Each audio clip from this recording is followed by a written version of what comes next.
ඔබ හැමටම ජේසු පිහිටයි සල්වේ මරියා. ඔබ සමග මේ ආකාරයෙන් තවත් අලුත් වැඩසටහනක් සමගින් එකතු වන මම සහෝදරය අශාන්.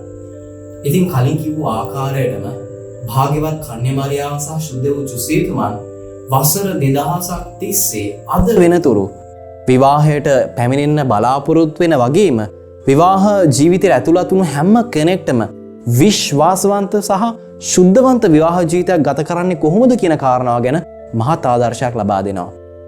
ඉතින් මේ ජොසේතුමා සහ දේවමාතාන් වහන්සේගේ විවාහය සිදුුනේ මොන ආකාරයෙන්ද? අපි දන්නවා ශුද්ධ ලියවිල්ල තුල උන්වහන්සේලාගේ විවාහයේ සිදුවීම ගැන එහෙම ලොකුවට කරුණු අපිට හමු වෙන්නේ නැහැ. ඒ වුණාට සමහර නිල වශයෙන් පිළි නොගත් සුවිශේෂයන් තියෙනවා. ඒ කියන්නේ මේ පොදුවේ ශුද්ධ බයිබලය තුල අඩංගු වෙන ඒ පිළිගැනීමකට ලක්වෙච්ච සුවිශේෂයන්ට එපිටින් තියෙන තවත් සුවිශේෂයන් තියෙනවා ජේසුගේ ජීවන චරිතය ගැන සඳහන් කරන. ඒත් එකම තවත් ශුද්ධවන්තයින් ඉන්නවා මේ දේවමාතාන් වහන්සේ සහ ශුද්ධ ජොසේතුමන්ගේ ජීවන චරිතයේ දර්ශනමාලා ඇසුරින් දැකපු. ඉතින් මේ මූලාශ්‍ර පදනම් කරගත්තාම අපිට පොදුවේ යම් යම් වෙනස්කම් තියෙන්න පුළුවන් සුළු සුළු ආකාරයෙන්, හැබැයි පොදුවේ අපිට දකින්න ලැබෙනවා මෙන්න මේ ආකාරයේ කතන්දරයක් මේ හැම මූලාශ්‍රයක්ම සලකලා බලද්දී. මේ මූලාශ්‍රවල අපි දකින්න ලැබෙන කාරණයක් තමයි විශේෂම දේවමාතාන් වහන්සේව ශුද්ධ ආනා සහ ජුවකීන මුනිතුමා ඒ කාලේ සම්ප්‍රදායට අනුව පොඩි කාලෙම දේවමාලිගයට බාර දෙනවා. බොහොම භක්තිවන්ත ජීවිතයක් ගත කරන්න ඇයව දේවමාලිගාවට බාර දෙනවා.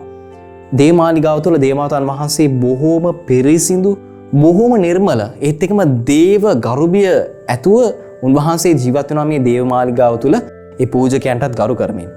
හැබැයි ශුද්ධ ආනා සහ ජුවකීන මුනිතුමා කාලයත් එක්කලා මිය දෙනවා. ඒත් එක්කම දේවමාතාන් වහන්සේ වැඩි විට පත්වෙච්ච නිසා පූජකයන් කල්පනා කරනවා දේවමාතාන් වහන්සේව විවාහයට සුදුසු දේවමාතාන් වහන්සේට විවාහයට සුදුසු තරුණයෙක්ව සොයා දෙන්න ඕන කියලා. මේ පූජකයන් දැනගත්තා මේ දේවමාතාන් වහන්සේ තමන්ගේ කන්‍ය භාවය දෙවියන් වහන්සේට ඔප්පු කරන්න එක්තරා භාරයක් අරගෙන තිබුණු බවට. ඒ කියන්නේ විවාහ ජීවිතයට ඇතුළු වෙන්න ඇය තුළ කැමැත්තක් නොතිබුණු බව. ඒ වුණාට මේ පූජකයන් තීරණය කරනවා වඩා නිවැරදි දේ ඇයව විවාහ ජීවිතයට ඇයට ඇතුළත් වෙන්න අවස්ථාව සලසා දීමයි කියලා. දේවමාතාන් වහන්සේ කීකරු වෙනවා මේ පූජකයන්ට. ඉතින් මේ පූජකයෝ කැඳවනවා විශේෂයෙන්ම දාවිද් වංශයේ හිටපු හැම තරුණයෙක්ටම එන්න කියලා මේ දේවමාතාන් වහන්සේට ඒ තරුණයන් අතරින් විශේෂයෙන්ම විවාහ නොවුණු තරුණයන් අතරින් දේවමාතාන් වහන්සේට සුදුසු සහකාරයෙක් තෝරලා දෙන්න. ඉතින් මේ තරුණයන් අතරින් මේ දේවමාලිගාවට ආපු එක්තරා තරුණයෙක් තමයි ශුද්ධ ජොසේතුමා. ජොසේතුමාත් මේ දෙවියන් වහන්සේගේ අනාවරණයක් කරහා දැන් වහන්සේගේ මඟ පෙන්වීමක් තුළින් උන්වහන්සේ තීරණය කරලා තිබුණා තමන්ගේ කන්‍ය භාවය දෙවියන් වහන්සේට ඔප්පු කරන්න. ඒ කියන්නේ විවාහයට ඇතුළත් නොවි තමන්ගේ ජීවිතේ සම්පූර්ණයෙන්ම දෙවියන් වහන්සේට කැප කරන්න මේ ශුද්ධ ජොසේතුමා තීරණය කරලාගෙන තිබුණාලු. ඉතින් ජොසේතුමා දේවමාලිගාවට ආවේ දෙවියන් වහන්සේ මාව යොමු කරා නම් මේ වේදබාරය ගන්න මට සහතිකයි මාව කොහොමත් තේරෙන්නේ නැහැ මේ මරියාට සහකාරයෙක් වෙන්න. පූජකයා ආඥා කරන දෙවියන් වහන්සේගෙන් සලකුණක් කියලා. ඔහුට ලැබෙනවා දෙවියන් වහන්සේගෙන් පණිවිඩය. මේ පූජකයා කියනවා හැම තරුණයෙක්ටම ඔයාලා අරගෙන ආපු සැරයටි වලින් කාගේ හරි සැරයටියක ලිලි මල් කිහිපයක් පිපිලා තියෙනවා නම් ඒ තරුණයාව තමයි මේ තරුණියගේ සහකාරය හැටියට දෙවියන් වහන්සේ තෝරගන්නේ. ජොසේතුමාට හිතා ගන්න බැරි වෙනවා. උන්වහන්සේ පුදුමයටපත් වෙනවා. මොකද උන්වහන්සේගේ සැරයටිය දිහා බලද්දී එතුමාට දකින්න ලැබෙන්නේ තමන්ගේ වියලි සැරයටිය මතින් ලිලි මල් කිහිපයක් පිබිදුණු බවට. ඉතින් ජොසේතුමාව තේරෙනවා මේ අවස්ථාවේදී පූජකයන් විසින් මේ දේවමාතාන් වහන්සේගේ සහකරුවා බවට පත් වෙන්න. ජොසේතුමා ලොකු කලකිරීමකට සහ උන්වහන්සේට ලොකු සැකයක් ඇති වෙනවා. ඇයි දෙවියන් වහන්සේ මෙයාකාරයෙන් මාව තෝරගත්තේ මේ මරියා කියන තරුණියගේ සහකාරයා වෙන්න? මම පුදුම ආශාවකින් හිටියේ මේ කන්‍යා ජීවිතයක් ගත කරන්න, ඍතුශුද්ධිමත් ජීවිතයක් ගත කරන්න. ඒ වුණාට ඇයි දෙවියන් වහන්සේ මෙහෙම දෙයකට මාව යොමු කළා? දැන් මේ මරියා කියන තරුණියට සහකාරයා විදිහට මාව තෝරගත්තේ. ජොසේතුමායි දේවමාතාන් වහන්සේ දෙදෙනා එකිනෙකට හම්බලා කතා කරනවා. කතා බහ කරද්දී දෙදෙනාටම පුදුම සතුටක්. දේවමාතාන් වහන්සේ තමන් ගත්ත වේදභාරය ගැන ජොසේතුමාට අනාවරණය කරනවා. ජුසේතුමාටත් අවස්ථාව ලැබෙනවා තමන් ගත්ත ඒ වේද භාරය ගැන මරියාවන්ට අනාවරණය කරන්න.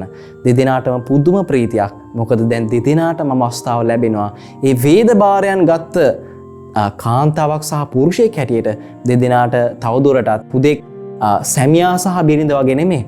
සහෝදරයා හා සහෝදරිය වගේ එකට ජීවත් වෙන්න කිසිම සම්බන්ධතාවයකින් තොරව. ඉතින් දෙදෙනා මෙහෙම තීරණයක් ගන්නවා පිරිසිදු ජීවිතයක් ගත කරන්න. මේ විවාහ ජීවිතය තුළ බලන්න දෙවියන් වහන්සේගේ සැලැස්ම කොච්චර පුදුමාකාරද කියලා. මේ වගේ මහා පිරිසිදු සහකාරයක් සහ සහකාරියක් තුලින් විශේෂම දේවමාතාන් වහන්සේගේ කුස තුල කුස දෙවියන් වහන්සේ තෝරගන්නවා මේ මනුෂ්‍ය පුත්‍රයාණන්ව මේ ලෝකෙට ජනිත කරන්න සලස්වන්න. ඉතින් මේ විවාහ යුවල ඇත්තටම මේ නිසාවෙන්මයි අද වෙනකොටත් අපේ 21 වන සියවසේ මේ ලෝකයේ ඉන්න හැම විවාහක යුවලකටම පූර්වාදර්ශයක් වෙන්නේ. අද වෙනකොට විවාහ ජීවිතය සම්පූර්ණයෙන්ම දිදරායන තත්ත්වයක් අපිට දකින්න ලැබෙන්නේ. හැම තැනම විවාහයන් දෙකඩවීම් විනාශවීම් දික්කසාදයන් ගැනයි අපිට අහන්න ලැබෙන්නේ. දවසින් දවස විවාහයන් විනාශයට පත්වෙන තරමේ තත්ත්වයන් අපිට දකින්න ලැබෙනවා. ඒ විතරක් නෙමෙයි. තවත් පැත්තකින් අපිට දකින්න ලැබෙනවා මේ විවාහය හැල්ලුවට පත් කරලා සමහරලාට තරුණ තරුණියෝ විවාහයට සම්බන්ධ වෙන්නේ නැති වුණත් බොහොම කාමුක ආශාවන් තෘප්තිමත් කරගන්න අපිරිසිදු ජීවිත ගත කරන්න විවාහයට ඇතුළු නොවි සම්බන්ධතාවයන් ආරම්භ කරනවා. විවාහයට ඇතුළු නොවි එක්ව ජීවත් වෙන්න උත්සාහ කරනවා.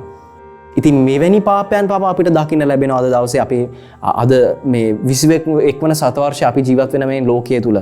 ඒ විතරක් නෙමෙයි විශේෂයෙන්ම අපි දකිනවා මේ විවාහ ජීවිතය සම්පූර්ණයෙන්ම කඩාකප්පල් කරන්න ලොකු සැලැස්මක් ක්‍රියාත්මක වෙන හැටි.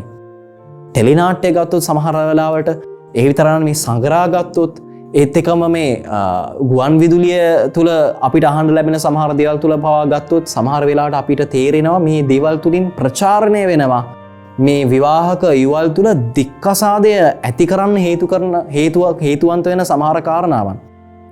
ඒ විතරක්ද අනිත් පැත්තෙන් අපි දකිනවා හරිම ලැජ්ජ සහගත ආකාරයෙන් මේ පුරුෂයා සහ ස්ත්‍රිය අතර පමණක් මේ ඇතිවිය හැකි විවාහය විකෘතියට ලක් කරලා වෙනත් ආකාරයේ සම්බන්ධතාවයන් සම්පූර්ණයෙන්ම විවාහ ජීවිතේ විකෘතියට පත් කරන වෙනත් ආකාරයේ සම්බන්ධතාවයන් මේ ලෝකයේ තුල පැතිරෙන හැටි අපිට දකින්න ලැබෙනවා අද දවස තුල.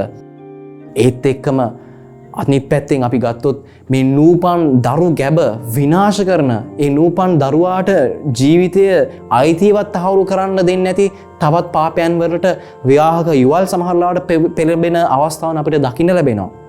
ඉතින් මේ වගේ කාල වකවානුවක අපි කරන්න ඕනේ මොකක්ද?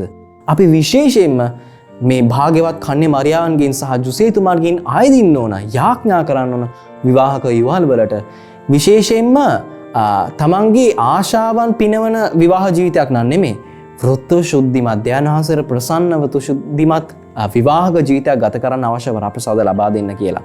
මොකද මේ විවාහ ජීවිතය කඩා කප්පල් කරන්න හේතු වෙන ප්‍රධානම කාරණය තමයි මේ විවාහක යුවල් බලාපොරොත්තු වෙනවා මේ විවාහක ජීවිතය තුළ තමන්ගේ ඉන්ද්‍රියන් තමන්ගේ ශරීරය විතරක් සතුටට පත් කරන්න. මේක සම්පූර්ණයෙන්ම වැරදි දෙයක්.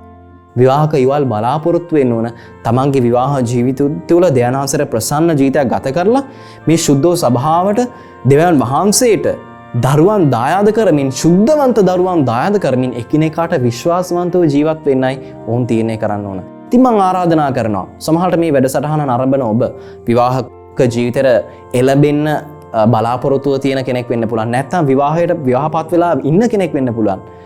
දේවමාතාන් වහන්සේගෙන් සහ ජුසේතුමාගෙන් ආයදින්න වරප්‍රසාදයන් මේ වෘතශුද්ධිය කියන ධර්ම ගුණයට පිරිසිදු කියන ධර්ම ගුණයට විහිළු කරන එරෙහිව ක්‍රියා කරන මේ ලෝකයේ මැද්දෙන් වෘතශුද්ධිමත් බොහොම පිරිසිදු කමේ ධර්ම ගුණයට ආදරය කරන සැමියෙක් භාර්යාවක් වෙන්න අවශ්‍ය වරප්‍රසාද ලබා දෙන්න කියලා. දෙවියන් වහන්සේට ප්‍රසන්න ජීවිතයක් ගත කරන සැමියෙක් භාර්යාවක් බවට පත් වෙන්න අවශ්‍ය වරම් දෙන්න කියලා. දෙවියන් වහන්සේට පළවෙනි තැන ජීවිතේ ලබා දෙන සැමියෙක් භාර්යාවක් බවට පත් වෙන්න අවශ්‍ය වරප්‍රසාද ලබා දෙන්න කියලා විශේෂයෙන්ම අපි හැමෝම යාඥා කළ යුතුයි. ඉතින් මේ වරප්‍රසාදය ආයදිමින් මම ඔබ හැම කෙනෙක්ටම ආරාධනා කරනවා විශේෂ ආකාරයෙන් යාඥා කරන්න කියලා. ඉතින් ඒ ආකාරයෙන් යාඥා කරන්න ලෙසට ඔබෙන් ඉල්ලන ගමන් ඔබ හැම කෙනෙක්ටම මේ භාග්‍යවත් කන්‍යමාර්යාවන්ගේ සහ සුදු ජුසීතුමාගේ ආශිර්වාදය නොමදව ලැබේවා කියා ප්‍රාර්ථනා කරනවා. ඔබ හැමෝටම ජේසුස් පිහිටයි. සල්වේ මරියා.